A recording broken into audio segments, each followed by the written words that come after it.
nossa vida secular. Queridos, toda a atenção que você me dá é pouca.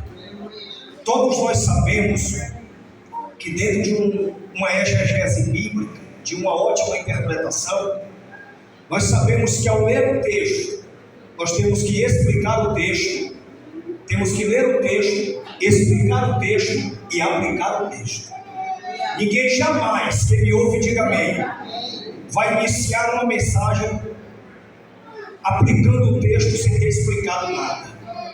Então por isso requer muita atenção para me entregar algo da parte de Deus, porque daqui a pouco você vai passar pelo santuário.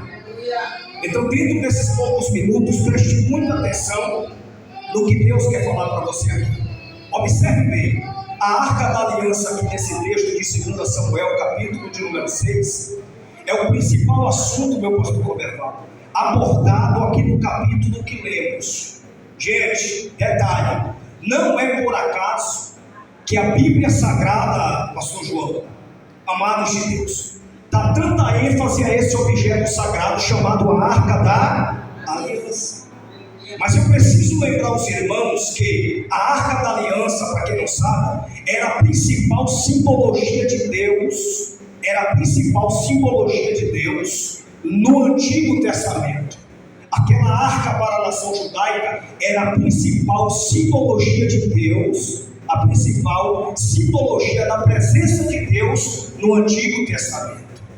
Então, de maneira alguma, você vai ler a Bíblia e vai perceber que Israel, mesmo a Arca da Aliança simbolizando a presença de Deus, eles não faziam questão de abrir mão desta presença para ir para a guerra. Se Israel fosse para a guerra, eles faziam questão de que a presença de Deus estivesse ali com eles. Detalhe, a Arca da Aliança, para quem não sabe, eu preciso te explicar isso, ela era designada na Bíblia por outros nomes. Ela era chamada de Arca do Senhor, ela era chamada de Arca do Concerto, ela era também conhecida como Arca do Testemunho, ela era conhecida como Arca de Deus, ela também era conhecida como a Arca da Aliança. Quando nós lemos a Bíblia Sagrada, no capítulo 25 do Êxodo, versículo de número 18, fornece uma descrição bem detalhada sobre o que era a Arca da Aliança e o que ela representava para a cultura dos hebreus e que valor ela tinha. Para quem não sabe, a Arca da Aliança, segundo a Bíblia, ela era feita de madeira de acácia. De que madeira era feita? De madeira de acácia. E o que eu acho mais lindo, gente, que a madeira de acácia, segundo a Bíblia, ela era bela na sua coloração, mas ela era muito tortuosa e cheia de nós. Ninguém jamais, irmão José, escolheria madeira de acácia para fazer o móvel da casa devido à tortuosidade. Ninguém jamais escolheria madeira de acácia para fazer o púlpito da igreja, o móvel da casa, porque ela era bela na sua coloração, mas ela era tortuosa e cheia de nós. Quando nós lemos a Bíblia, no Êxodo capítulo de número 31, você vai observar e vai ler com muita atenção que o próprio Deus explica a Moisés que trabalhar com a madeira de acácia era tão ruim que no Êxodo 31 o Senhor falou para Moisés dizendo: Moisés, eu nomeei, eu escolhi, eu separei a Bezaleel, capacitei, o enchendo do meu Espírito Santo para trabalhar com ouro, para trabalhar com prata e para trabalhar com madeira. Ou seja, era tão ruim de se trabalhar com a madeira de acácia que só era possível se o artesão fosse cheio do Espírito Santo, senão não teria condições de trabalhar com ela. Pastor, o que é esta madeira de acácia para os nossos dias? A madeira de acácia, gente, representa a nossa natureza, representa os nossos defeitos, nossos caprichos, o quanto das vezes falhamos tanto, mas mesmo assim, as pessoas não dando nada por nós, não querendo investir em nossa vida, mesmo o diabo querendo nos tragar, devido à nossa tortuosidade, que a madeira de acácia aponta para a nossa natureza pecaminosa.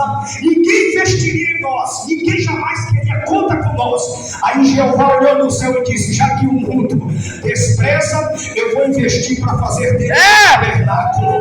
Eu vou fazer dele para poder habitar a minha glória e a minha presença. Pastor, eu sou essa madeira de acácia? Irmão, ninguém jamais investiria em você, nem em você, irmão, que está me ouvindo, devido aos seus defeitos e à sua tortuosidade.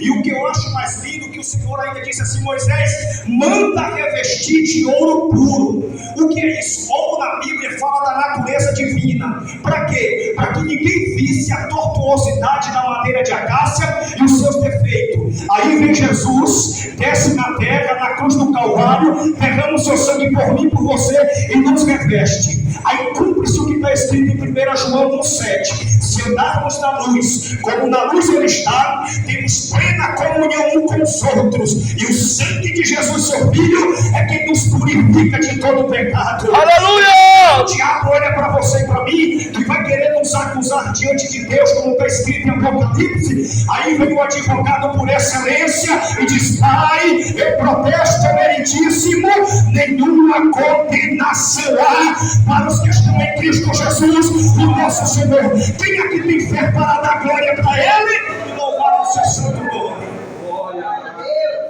Toda célula de pecado, irmão, que te acusava e me acusava, foi lançado no mar do esquecimento. Porque na cruz do Calvário Jesus tem um brado que impactou toda a humanidade. No grego ela é chamada de tetelestais, em português está consumado.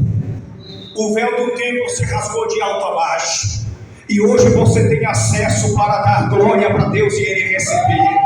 Você pode conseguir aqui glorificar o Senhor nesta noite?